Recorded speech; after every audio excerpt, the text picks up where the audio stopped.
नमस्कार मित्रांनो, तुम्हा सर्वांचं माझ्या YouTube चॅनलवर पुन्हा एकदा खूप खूप आणि मनापासून स्वागत आहे। आजच्या व्हिडिओमध्ये आपण बघूया राज्य शासन सेवेत कार्यरत व सेवानिवृत्त अधिकारी कर्मचारी यांच्या बाबतीत वित्त विभागाकडून अत्यंत महत्त्वपूर्ण GR।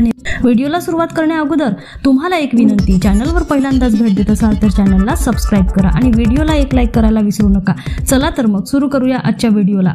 राज्य शासन सेवेतील कार्यरत व सेवानिवृत्त राज्य शासकीय अधिकारी कर्मचारी आणि कार्यरत व सेवानिवृत्त अखिल भारतीय सेवेतील अधिकारी यांच्याकरिता वैद्यकीय प्रतिपूर्तीची विमा छत्र योजनेचे नूतनीकरण करण्याबाबत राज्य शासनाच्या वित्त विभागाकडून दिनांक 23 जुलै 2024 रोजी अत्यंत महत्त्वपूर्ण शासन निर्णय निर्गमित करण्यात आलेला आहे।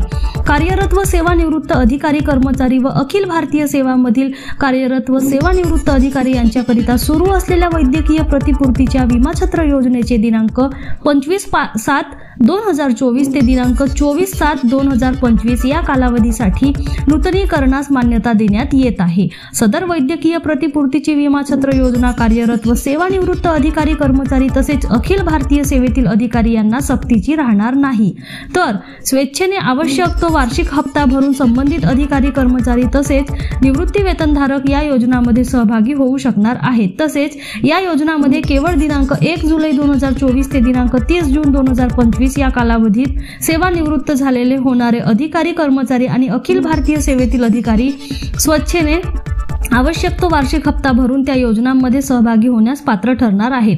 त्याचबरोबर मागील वर्षी सदर योजनांमध्ये समाविष्ट असणारे सर्व सदस्य नूतनीकरणास पात्र ठरणार आहेत।